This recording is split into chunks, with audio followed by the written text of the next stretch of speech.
Instituto Nacional de Antropología e Historia. Secretaría de Cultura. Gobierno de México. Segundo piso de la Cuarta Transformación.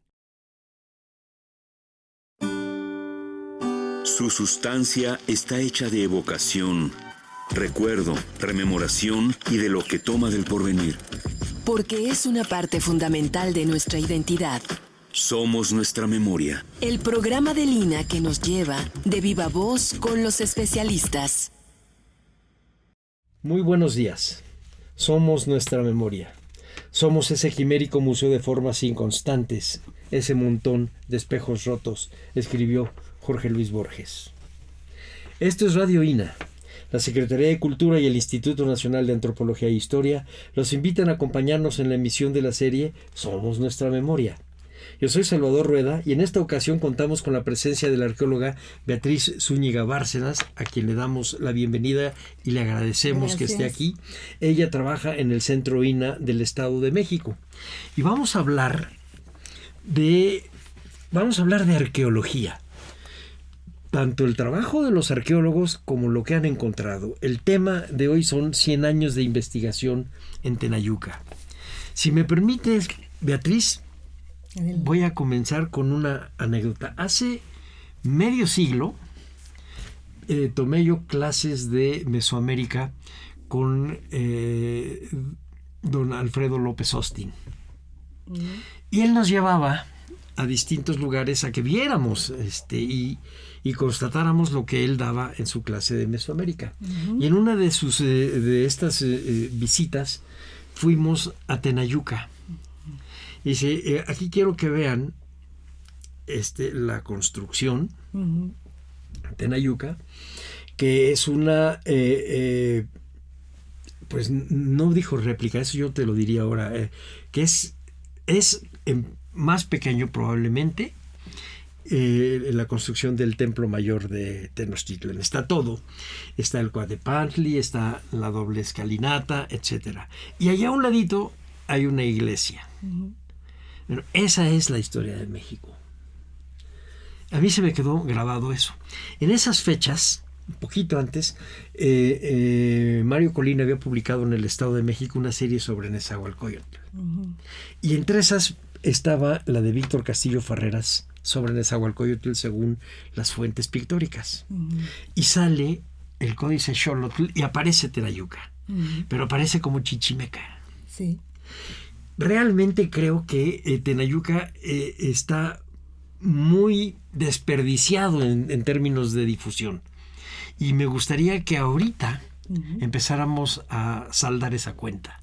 ¿Cómo ves? Me parece muy bien y sobre todo pues estamos celebrando 100 años del inicio de las investigaciones. Si bien ya se sabía de la existencia de Tenayuca, era un cerrito, en 1914 se había nombrado ya como monumento arqueológico, debido a que había constantes desprendimientos de la piedra por parte de la población. Entonces empezaron a quitar materiales para la construcción de casas modernas. Encontraban de pronto esculturas, las llevaban a sus domicilios. Entonces era una práctica, digamos que común, aunque no masiva. Entonces esto llevó a que Manuel Gamio, que en ese tiempo era el director de monumentos, le envió un documento al que era el propietario y le dijo que detuviera ya la extracción de piedra porque se trataba de un monumento arqueológico. Además de que estaba protegido por la ley, ¿no? Entonces el propietario pues dijo, está bien, voy a detener esta extracción, pero bueno, pues ¿qué voy a hacer con mi terreno? Yo sigo pagando contribución y toda esta historia que se repite en muchos de los lugares donde hay vestigios arqueológicos, ¿no? Va de tal modo que pues ante esta problemática de que hay un dueño por un lado y por otro lado habría que proteger el montículo, se envía a un topógrafo, un ingeniero topógrafo de la oficina de fomento. ¿Qué hace este topógrafo? Bueno, eso fue en 1919, pero un año antes, en 1918, inició el reparto agrario en Tenayuca. Entonces, ¿qué pasa, no? O sea, por un lado están repartiendo tierra y por otro se les está expropiando esta parte del monumento. Entonces se ciñe el polígono al cerrito. Y por eso ahora tenemos solamente ese gran basamento, digo por suerte, ¿verdad? Pero no tenemos todos los componentes que debió haber tenido la ciudad de Tenayuca. Pero por suerte, digo, pues se conservó el monumento y podemos verlo, como decía hace un momento, tal cual como era en la época en que se utilizaba como un centro ceremonial. Podemos comparar una figura de un códice con una fotografía de Tenayuca, sobre todo de una de las etapas, de la quinta etapa. Y entonces estamos viendo el templo. El ingeniero Reigadas, cuando hace su descripción, dice, es que estamos viendo lo que cientos de años atrás hicieron los antepasados, ¿no? Entonces, pues es maravilloso que estemos festejando este gran hallazgo. A ver, déjame primero hacerte la primera pregunta, que es, Tenayuca, ¿dónde está? Actualmente es municipio de Tlalnepantla. Pues, obviamente es una zona urbanizada completamente. Pero en la época prehispánica, pues era otra cosa, ¿no? Imaginemos, ahora es difícil imaginarse cómo era el paisaje en aquel momento, pero pues era un lugar tan lleno de recursos que permitió la construcción de ese centro ceremonial tan enorme, ¿no? Estaba entre dos ríos, el río Tlalnepantla, el río San Javier, que quizá como se habrá llamado en esa época, pero también estaba en el litoral del lago de Texcoco. Sí. Estaba al pie del Cerro del Tenayo, o sea, tenían recursos lacustres, tenían pesca, tenían minerales para la sal, tenían madera, tenían la piedra, tan solo, ¿no? La piedra, y la piedra pues era así como trasladarla para hacer el gran basamento. Esa piedra andesita rosa llegó hasta Templo Mayor de Tenochtitlán, a Tlatelolco. Si uno visita, ahí podemos ver sobre todo en los pisos este tipo de piedra. Entonces era una maravilla de lugar que pues es el reflejo de esta prosperidad, es el monumento. Ya. Y sí, aparece en las historias de la biografía de Nezahualcóyotl, cuando van pasando los chichimecas, hay una parte en donde va siguiendo un venado, está todo lo que es la Sierra de Guadalupe, el Cerro del Tenayo. Estamos hablando del norte del lago y camino hacia Texcoco. Y ahora, antes de que lleguemos a los 100 años, ¿qué estudios les han permitido saber qué era antes Tenayuca, antes de que tuviera este centro ceremonial? Bueno, hay pocos, en realidad. Las excavaciones de Noguera hizo unos pozos estratigráficos, encontró materiales del preclásico, figuritas y algunos tiestos, pero no se ha encontrado un asentamiento, una aldea, ¿no? Que era lo que los tipos de asentamientos de aquella época. Pero están sus vecinos en el Arbolillo, en Zacatenco, en Ticomán, que eran los grandes centros de aquella época. El preclásico. De la época teotihuacana también hay pocos vestigios, sobre todo cerámica, y hay cerámica Coyotlatelco, que ya es como de la etapa tolteca, pero pues digamos que el gran momento de Tenayuca ya es en el posclásico y tiene que ver con la llegada de Xolotl a esa zona. Xolotl, que era el dirigente de los de un chichimecas, grupo chichimeca, porque pues recordemos que había oleadas chichimecas, y entonces estos chichimecas de Xolotl se asentaron ahí en Tenayuca y ahí empezó, y de ahí sale ese vínculo que después tuvo Nezahualcóyotl, ¿no? Porque era descendiente de estos chichimecas de Xolotl, que era lo que los relacionaba, ¿no? Entonces Tenayuca tiene esos dos momentos, una parte que es de cuando los chichimecas de Xolotl, y después que se vincularon con los mexicas, pero estrechamente, ¿no? De tal modo que cuando ese es el momento de la conquista, Tenayuca era gobernada por uno de los hijos de Moctezuma. Entonces era muy estrecha la relación entre ambos pueblos.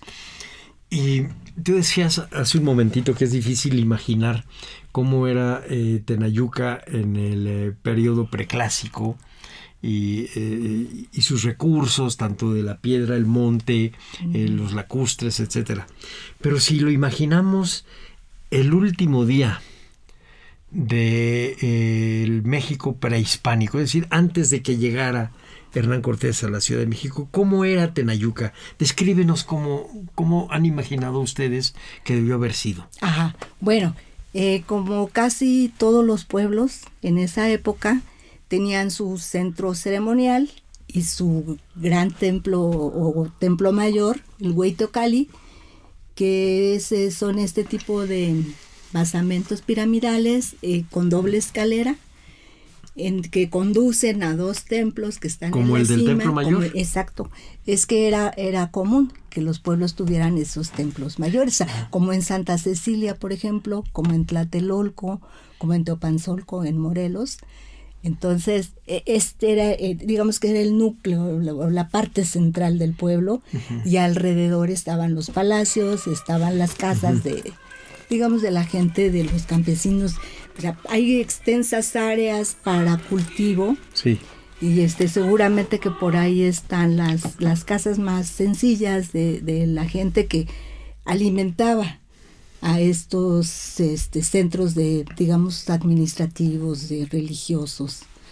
Entonces, bueno, pues entonces habría ceramistas, habría salineros, habría gente dedicada a la extracción de la piedra, o sea, canteros. Sí. Y el mismo edificio nos está indicando que había una planeación, habría arquitectos, habría el maestro de obra, ¿no? O quien organizara la construcción. ¿Cuántos habitantes tendría?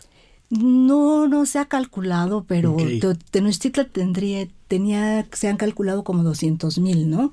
Tenayuca pues debe haber sido mucho más reducido.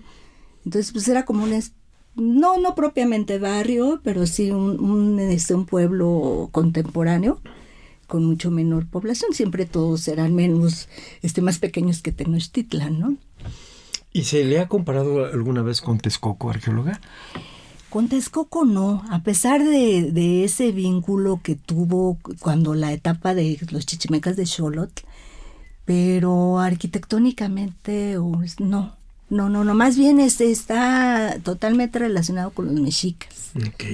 Fíjate que se me ocurrió ahorita preguntarte eso porque en algunas de las interpretaciones que se han dado a la biografía de Nezahualcóyotl lo acercaban hacia el monoteísmo, lo cual habría esto influido en la construcción del templo mayor de Texcoco. Y que hubo un debate hace muchos años que si era realmente el de los dos dioses o de un solo dios. Ajá. Y ahorita lo que nos dices, y por lo que yo escuché el otro día a Patricia Ledesma y a Matos y a algunos otros historiadores de la UNAM sobre Tlatelolco, y estaban discutiendo sobre la escalinata del templo de Tlatelolco, de si son dos escalinatas o es una escalinata corrida. Y entonces yo dije, ¿cuántos de estos pudieron haber habido? Casi obligados por la fuerza de Tenochtitlan. Y uno de ellos es, por supuesto, Tenayuca. Sí. Que lo mencionaron. Sí. Y el otro era efectivamente Tlatelolco, con los dos templos, el de Tlaloc y el de Huitzilopochtli. Sí. que son estos, porque cuando fuimos con López Austin hace medio siglo, era precisamente porque todavía no se descubría el Templo Mayor, y entonces la referencia que teníamos sobre el Templo Mayor de Tenochtitlán era ese, sí. Y de ahí, claro, saltamos a Santa Cecilia y a visitar también los templos cristianos, porque decía, el paso del politeísmo al monoteísmo no lo hemos estudiado bien. También eso decía Tovari de Teresa. Sí. No lo hemos estudiado bien y en cambio los tenemos vecinos, aquí están. Ajá. Están uno muy cerca del otro. Sí, pero en el caso en la época prehispánica, pues está la evidencia, el mismo monumento, se puede observar claramente las dos escalinatas. Arriba, en Tenayuca, encontraron huellas de los dos templos, que no hubo más elementos como para reconstruirlos. Y estas dos, bueno, aparte están las fuentes, ¿no? Los cronistas dicen, los templos más grandes eran los que se dedicaban a estos dos dioses. O sea, había un culto paralelo. Entonces no se subordinaba uno a otro. Sí, no. No, eran así, los dos son los dioses. Si bien puede haber una diferencia, esta es porque por un lado pues está el dios del agua, que está vinculado con la clase de los campesinos, o sea, la gente de la agricultura, ¿no? Y por el otro lado pues está el dios de la guerra, el sol, obviamente el sol, los guerreros, el ejército, y como digamos una parte administrativa, ¿no? Entonces son dos, así como que somos iguales, ¿no? Los dos grupos somos iguales en cuanto al culto. Ya que hubiera otras cuestiones sociales y eso, pues es distinto. Pero en cuanto a la manifestación religiosa, sí estaban en paralelo. Sí, claro. Entonces, es esta cuestión de Nezahualcóyotl, de que hubiera de que se estuviera trascendiendo a un monoteísmo, no sé cómo podría verse arqueológicamente. No, yo creo que en realidad era una afirmación romántica de Iztlizóchitl y después de Vigil. Iztlizóchitl, el descendiente de Nezahualcóyotl, a principios del siglo XVII, está escribiendo esto. Y yo he notado, lo hemos platicado con Antonio Saborit, también el director del Museo de Antropología, que la biografía de Nezahualcóyotl que hace Iztlizóchitl está corriendo en paralelo a la historia de David bíblico. Sí. Entonces ahí creo que es un poco imaginario. Pero eso les funcionó a los románticos del 19 para pensar en Nezahualcóyotl como el posible primer héroe, antes de que pensaran que Cuauhtémoc podía ser el primer héroe. Estoy hablándote cuando Vigil publica a Iztlizóchitl, y lo de Nezahualcóyotl es unos años después, lo de Cuauhtémoc ya es unos años después. No pegó lo de Nezahualcóyotl porque era demasiado intelectual, probablemente. Sí, y difícil de comprobarlo, ¿no? Sí. Y luego, bueno, pues en esa época se tenía la sombra de Europa y como que había que parecerse a ellos y ser Sí, claro. El tener diversos dioses como que no era muy avanzado para ellos, ¿no? Para los europeos. Entonces yo creo que por eso se buscó esta figura de Nezahualcóyotl como el gran pensador monoteísta. Sí, era una ilusión, pero eso trasladado al Templo Mayor de Texcoco, yo quería saber lo que me acabas de contar, si había alguna evidencia arqueológica del Templo Mayor de Texcoco, ¿cómo era? Sí, desafortunadamente Texcoco creció, no pasó lo que en Tenayuca, que la gente se desplazó. En Tenayuca, por ejemplo, pues hubo muchos ranchos, haciendas, la población se fue para allá a trabajar, entonces se despobló, no había grandes obras, por eso se conserva el monumento. En Texcoco sí, porque era capital, ¿no? Entonces se hacen grandes templos, se hacen conventos, entonces todo esto deja abajo todo lo que fue la gran ciudad. y no sabemos exactamente pues dónde estuvo su templo mayor, que hay ahora algunos hallazgos pues que pueden revelar dónde estaba la ciudad, pero no podríamos reconstruirla, creo que de momento, ¿no? Se necesitaría ir amarrando la información de todos estos pequeños hallazgos que se han hecho a través de investigaciones de rescate. Vamos a regresar ahora sí a Tenayuca y a los 100 años, y comencemos con Gamio y su diálogo, y pongámoslo así entre comillas, con el dueño del terreno de donde estaba Tenayuca, donde estaban sacando la piedra para construir cosas en la ciudad, cosa que pasaba en todas partes, ¿eh? Sí. Y me llamó la atención que decías que en 1918 estaba viendo un reparto agrario. Sí. Fíjate, interesante, porque ese es cuando ya Carranza es presidente constitucional. Uh-huh.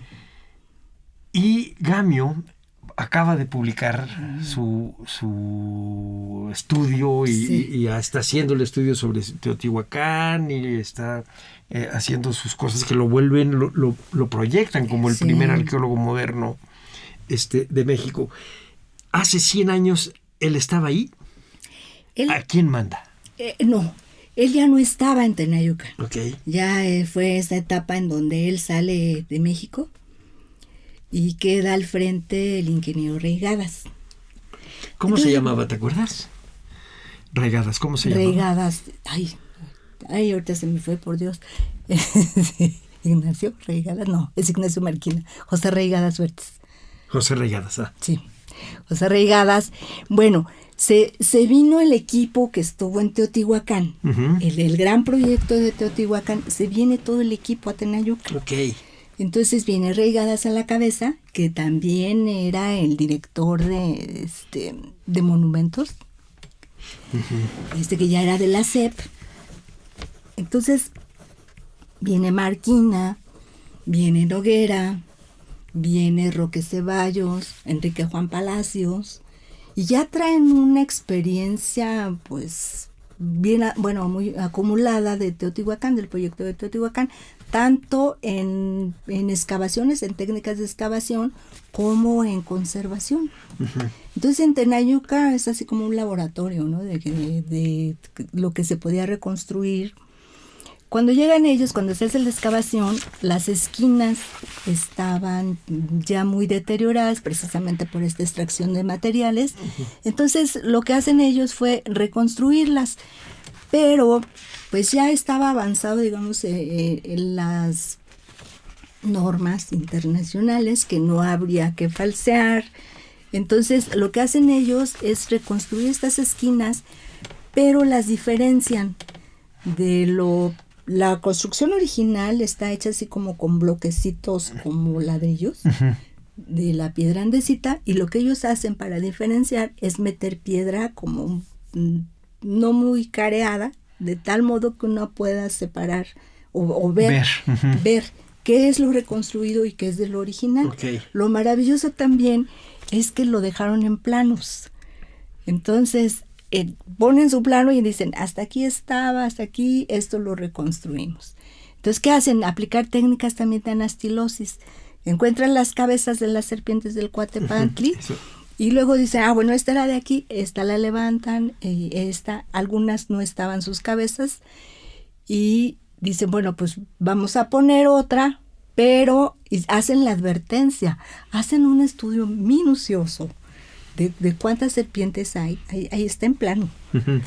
Todas las serpientes, y dicen, esta sí era original, sí corresponde a la original, esta no, esta la pusimos nosotros. Y entonces dicen, las pusimos pues para darle una vista de conjunto, ¿no? De cómo era el Coatepantli.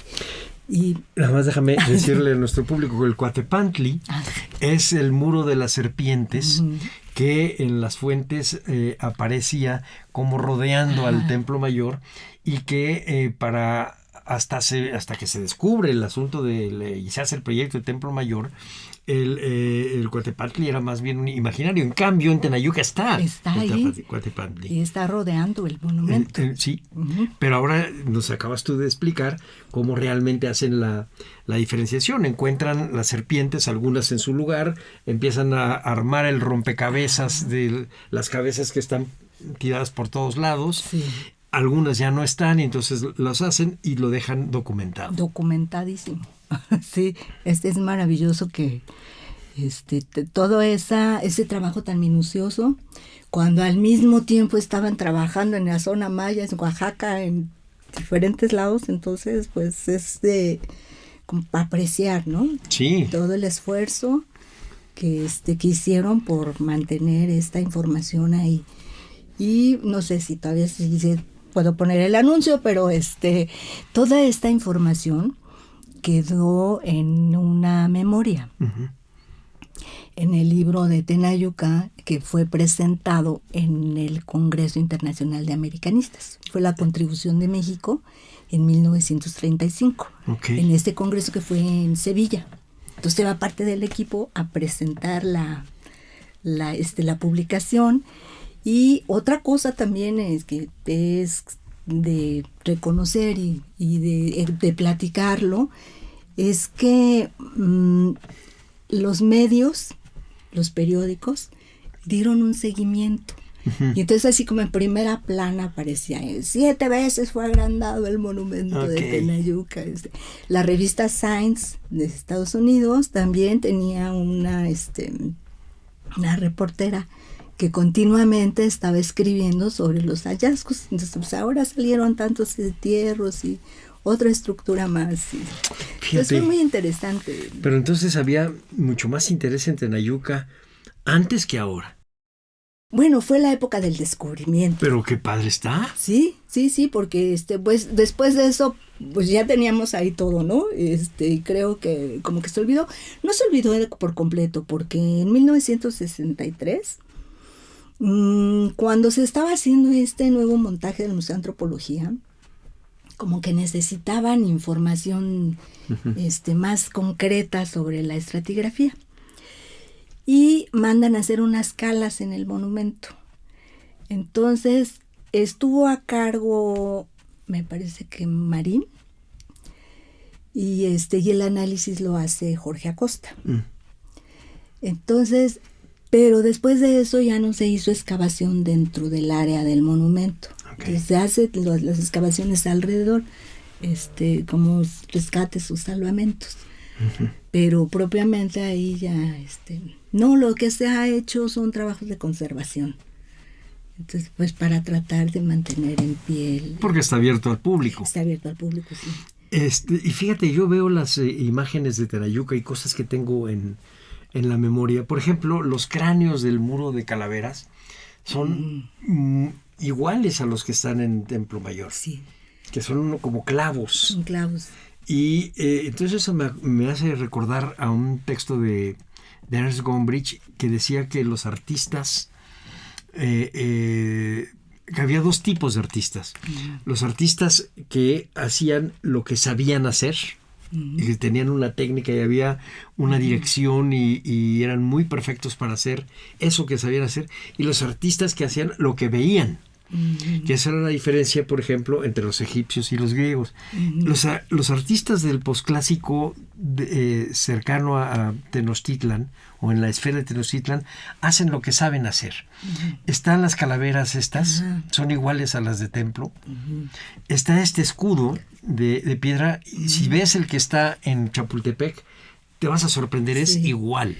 O el petrograbado en Xochimilco. ¿No? Sí, el de Xochimilco.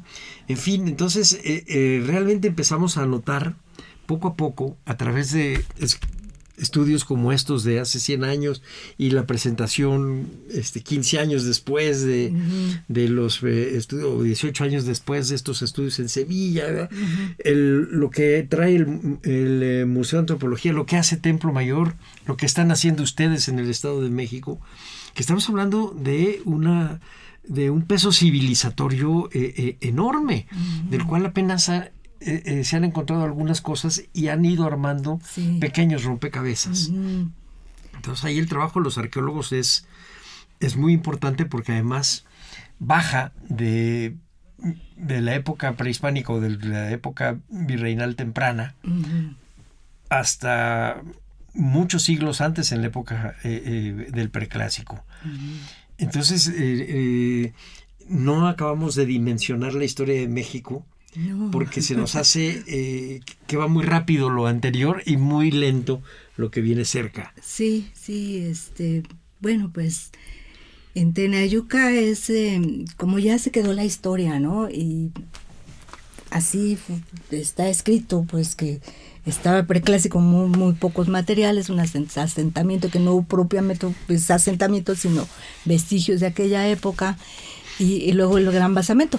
Y sobre todo cuando se habla de Tenayuca se vincula con Xolotl. Sí. El monumento como que quedó un poco al margen. No se le ha dado el reconocimiento de que es un templo mayor completo, ¿no? Sí. Pues, no, porque pues Tenochtitlan, el templo mayor de Tenochtitlan con todos esos hallazgos espectaculares.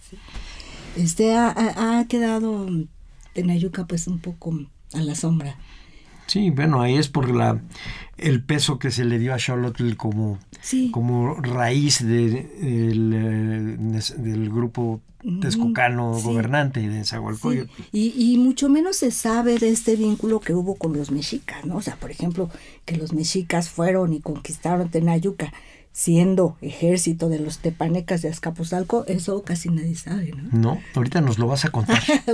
Vamos llegando a la mitad del programa y les recordamos que el tema en esta ocasión es el de 100 años de investigación en Tenayuca y nos está platicando de esto la arqueóloga del Centro INAH Estado de México, Beatriz Zúñiga Bárcenas. Ahora sí, cuéntanos eso. Muy bien. Bueno, es que la historia de Tenayuca, pues hay como dice, hay que irla jalando, ¿no? Entonces, con los historiadores, sobre todo Torquemada e Ixtlilxóchitl, uh-huh. yo he podido ir descubriendo con algunos aspectos. Entonces, la dinastía de Xolotl fue desplazándose poco a poco hacia Texcoco, uh-huh.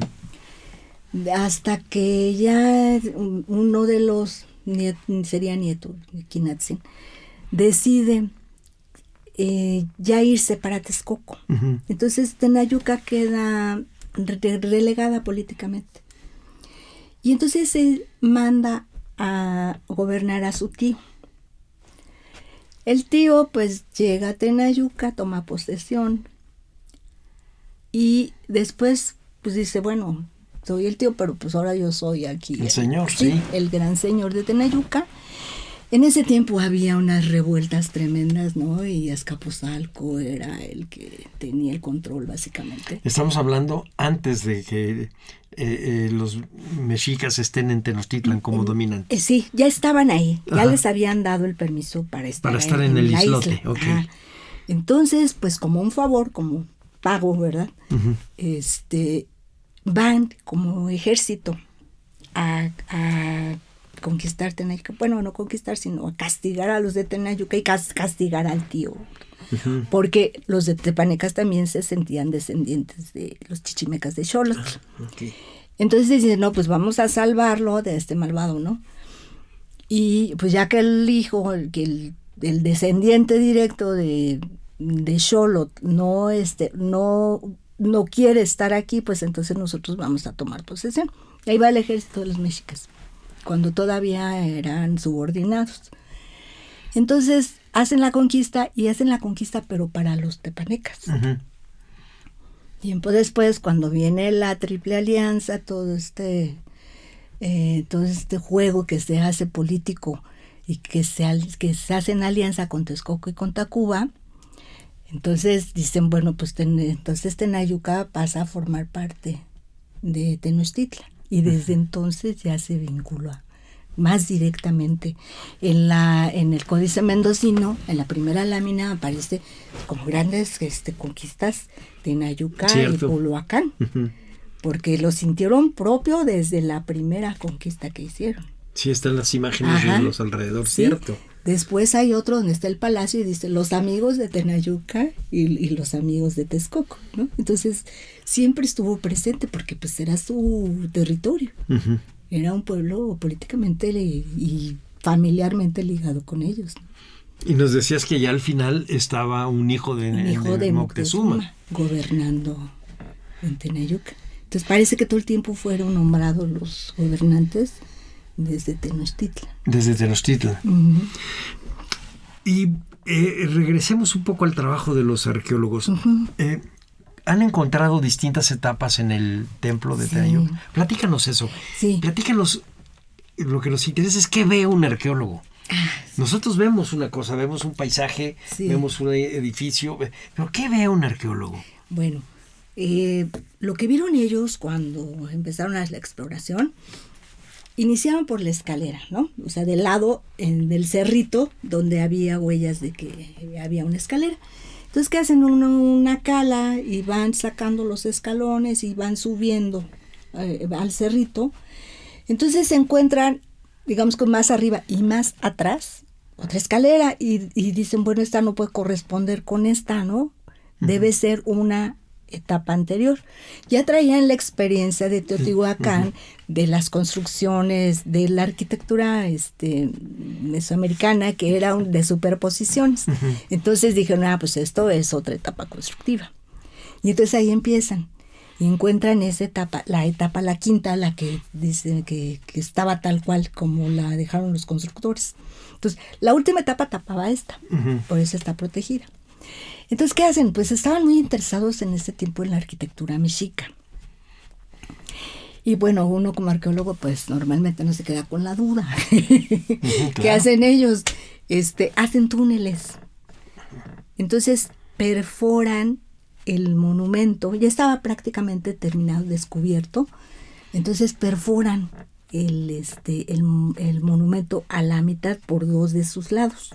Entonces hacen este trazo de túneles y ahí van encontrando distintas épocas. De tal modo que a la hora de hacer las reconstrucciones determinan que fueron 7. 7 veces fue agrandado el monumento. Okay. Entonces el primero pues era un monumento chiquito. Siempre conservó la misma forma, era el basamento con sus 2 escalinatas a cada lado. La segunda etapa pues lo hicieron más grande utilizando como núcleo el primero, con sus 2 escaleras, su alfarda central, sus alfardas laterales. Pero fíjate, eso que estás diciendo además le da fechamientos a estas 7, son muy rápidas. Sí. Porque del primer basamento, ya con la doble escalinata, tiene que haber sido de la época ya dominante de los mexicas, que es cuando hacen también en su templo mayor Sí. este tipo de construcción. Estamos hablando de mediados del siglo XV. Sí. Y la última etapa, sí, me ibas a decir. Sí, quizá antes. ¿Qué tanto antes? Pues como, digamos como 1300, es posible que... ¿Tan atrás una escalinata doble? Es posible, es difícil afirmar. Y hay también así como polémica de que quién fue primero, Tenayuca o Tenochtitlan. Yo no me quiero meter en ese asunto porque lo interesante es que este vínculo que existía entre ambos pueblos, ¿no? Y si fue primero allá y se llevaron la idea de Tenochtitlan o al revés. Entonces eran pueblos paralelos que desarrollaron esa peculiaridad de culto doble. Okay. Eso es lo interesante. Ok. Pero fíjate, entonces atrasas la idea del culto doble al siglo XIV, cuando, digamos, lo que un lector como yo pensaría son de mediados del 15 para adelante. Sí, es posible. Desafortunadamente, pues no tenemos fechamientos. Ok. Pero bueno, pues están ahí, son las 7 etapas. No se sabe cuándo fue una u otra, ¿no? Se calcula en otros lugares, como en Tenochtitlan, no sé qué, que era cada ciclo, cada 52 años. Yo no sé si diera el tiempo como para ir haciendo cada 52. Tantas, ¿no? Agrandarla, pues no, ¿verdad? No, tantas no. Entonces, a veces no siempre fueron a agrandar otro templo o poner otro templo encima. A veces nada más era hacerlo más amplio. y utilizando la misma escalera. Es cierto. Así se puso como etapa, que nada más le agregaron otros escalones y entonces se considera como otra etapa, pero no es que esté cubierta cinco estructuras. Ya. Sí, porque la idea de que hay templos encima de otros templos que pensamos que es muy de la costumbre prehispánica, en realidad es una costumbre más general en el mundo. El de poner un templo sobre otro. De hecho, en Roma hay un templo cristiano que está encima de un templo pagano, sí, de Diana. Esa es una costumbre general del pensamiento conquistador, digámoslo así.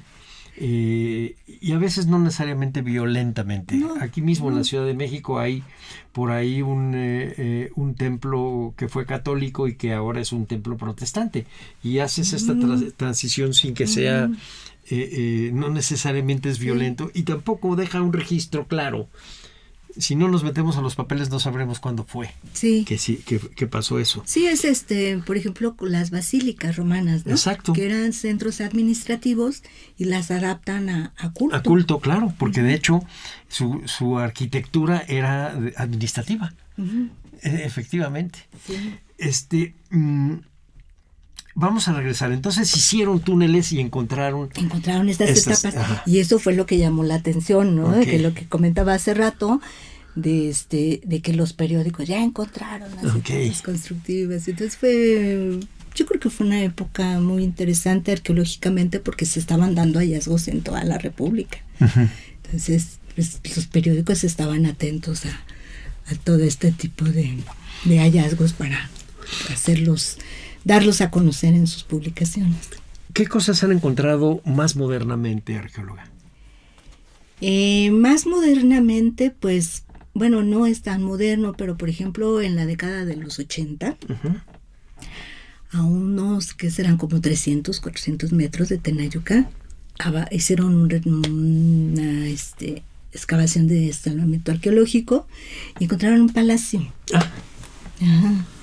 Entonces, restos de construcciones que seguramente fue un palacio. Lo que llamamos Tenayuca 2, que está pues como a medio kilómetro del basamento de Tenayuca, está otro conjunto de palacios.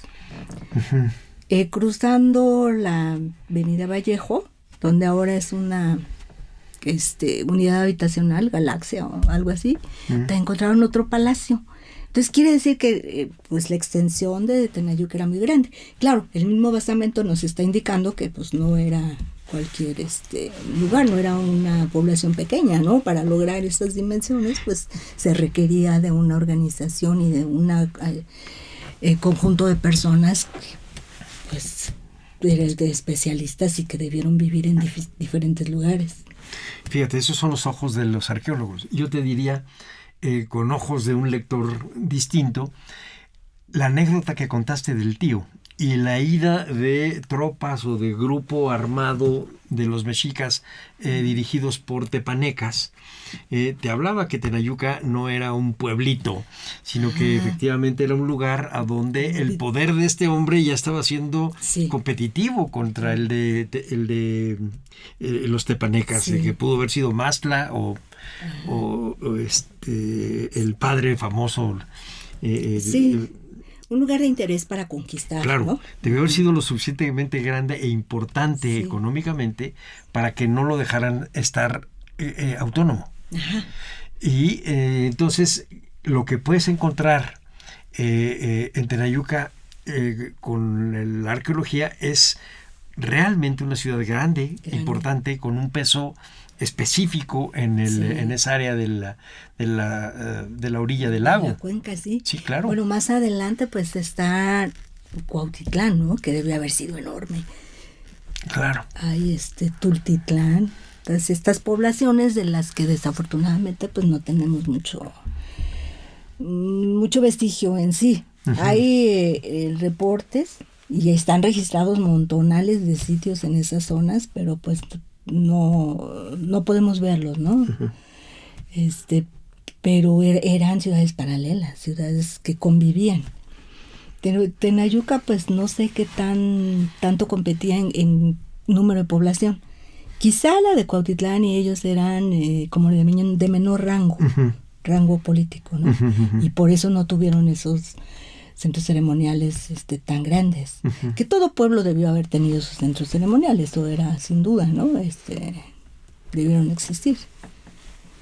No, sí, claro, si no hubiera sido tan importante la política de evangelización, si no es porque se trataba de llegar rápidamente a cambiar este paso del politeísmo al monoteísmo que les estoy platicando. Ajá. Sí, pero, por ejemplo, cuando narran en las crónicas que llegan a Tenayuca, dicen, pues no tuvimos oposición, ¿no? Entonces parece como que la gente se fue, no estuvo cuando pasan los españoles por ahí. Entonces ellos iban como en avanzada porque había habido una revuelta en Chaltocan. Entonces de camino pasan a Tenayuca. Luego pasan a Cuautitlán, se quedan ahí en Cuautitlán y no hubo resistencia con estos pueblos. Y en Tenayuca pues tampoco. Hubo. Pero casi ninguno, arqueóloga. Y de ahí se van a Azcapotzalco. Sí. Y pues como... No, de hecho, desde muy temprano, fíjese que ahorita contaste una cosa importante, que los habitantes del islote, cuando dependen todavía de Azcapotzalco, son usados como tropas para, en los 1550, mediados del siglo XVI, las tropas de Tlatelolco son enviadas hacia Michoacán y a pelear contra los cascanes y el inicio de la guerra chichimeca. Ya van vestidos de españoles y también están en los códices, está en Tlatelolco y está en el Osuna. Es decir, en eso hay continuidades culturales que hemos ido perdiendo y que de repente encontramos. Hay que armarlas, efectivamente, porque nuestra memoria es un montón de espejos rotos. Y hay que irlo haciendo así poco a poquito. Sí. Y ahorita me acabas de dar tu luz para empezar a entender cosas que pasan medio siglo después. ¿Han hecho estudios arqueológicos en la iglesia, en el templo de San Bartolo? Hubo una excavación, me parece que por los 90, pero no tengo yo el dato preciso. Pero recuerdo, pues yo ya estaba en el centro INA y escuché que iban a construir una parte, iban a ampliar algo de la sacristía. No de la sacristía, de la casa cural. Ya. Y entonces sí hicieron algo, porque sí se veía en la parte de atrás, como yo llegué a ir un tiempo antes y se veían algunos alineamientos. Entonces se hizo pues supongo que un rescate en ese momento, pero no sé exactamente qué encontraron, ¿no? Hay que buscarle, arqueóloga, porque la pregunta sería ¿por qué hicieron el templo cristiano ahí? Sí, y luego en la plaza, o sea, ¿qué pasa en este espacio del basamento del templo mayor y la iglesita, ¿no? Es grande la plaza. Entonces, pues yo creo que sí habría que pensarle en hacer unas excavaciones ahí. Sí, pero también la plaza, cómo era, que si había otros templos, en fin, yo creo que Tenayuca todavía puede tener muchas sorpresas, muchos secretos. Sorpresas. La situación es que Tenayuca no era no fue así como un pueblo en sí, ¿no? Estaba el monumento, el cerrito, y estaba la capilla, el templo. Pero no se conformó una plaza, una traza como lo hay en otros pueblos, no había. Hablas ya del periodo virreinal. Sí, ya en el periodo virreinal. Entonces estaban aislados como pues, dos estructuras de distintas épocas, pero no había vínculo como en otros pueblos, ¿no? Pero yo creo que tiene que ver con esto del desplazamiento de la población. Entonces no hubo para un lugar de gobierno, ¿no? Una casa de gobierno o un kiosco como normalmente hay en las poblaciones. Sí, que esas ya son muy posteriores. Están así como aisladas. Suelto, sí, pero algo debió haber quedado abajo. Y van a encontrar algunas cosas ahí interesantes. A lo mejor hay hasta un hiato. Es decir, entre la llegada de los frailes, el establecimiento de este templo de San Bartolo, y luego ya el establecimiento nuevamente de Tenayuca, puede haber un hiato que se puede explicar probablemente por las epidemias que están despoblando, sí, y que hasta época de Felipe II manda otra vez a agrupar a los pueblos. Ajá. Sí, en el caso de Tenayuca también algo interesante es Tlalnepantla. Okay. Tlalnepantla, que era el pueblo de en medio. Entonces, ¿qué eso significa? Sí, así le llaman. Había dos poblaciones grandes, la de Tenayuca y otra que era de origen otomí. Entonces, cuando llega el momento de la conquista, así como que iban a evangelizar, y pues en dos lenguas, de dos templos que hacemos, y los juntan en Tlalnepantla. Entonces esto también provocó el despoblamiento de este lugar. Sí, porque los agrupan. Y se los llevan a Tlalnepantla. Tlalnepantla creció muchísimo. Sí, ¿cómo no? Sí, entonces Tenayuca estaban reportando así como 30 familias, cuando Tlalnepantla tenía 200, 300 más, ¿no? Registradas. Sí. Además, población, mencionan ahí población blanca, ¿no? Y Tenayuca, población indígena. Entonces, se mantiene el gobierno indígena y el nombramiento de pueblo, pero porque tuvieron gobernante en la época prehispánica. De otro modo, hubiera desaparecido como cualquier población. Sí. Los agrupan en otros lados. Sí, la jerarquía que tuvo en la época prehispánica se mantuvo, digamos que en el nombre, pero no en los hechos. Ya. Antes de terminar, fíjate que me quedé con una pregunta y se me fue porque nos fuimos platicando por otro lado. Sí, no sé. Pero en tu folleto de Tenayuca, hay una pintura mural, un fragmento de pintura mural, sí, de un muro de calaveras. La pregunta sería, ¿cómo podemos imaginar a Tenayuca de colores? ¿Han encontrado más cosas? Sí. En el templo en sí, en los muros, se encontraron restos de pintura roja. Pero más interesante, en las serpientes, en los cuerpos de la serpiente, encontraron pintura verde, azul, roja, ya muy poca, y sí lograron reconstruir algunos, digamos que fragmentos más grandes. El de la pintura esta es muy peculiar porque estaba dentro del altarcito de los cráneos. Entonces, eso a mí me llama mucho la atención, ese altarcito, porque Tenayuca está construida con la cantera del Cerro del Tenayo, con esta piedra rosa. El altarcito está hecho con bloques de tezontle. Es algo diferente que de llamar la atención, ¿no? Entonces, o trajeron ya los bloquecitos labrados, o trajeron el tezontle y lo labraron ahí. Entonces, hay interpretación de que este altarcito, con el interior pintado también con calaveras, tuvo que ver con estos altares o sepulcro de los años o de los siglos.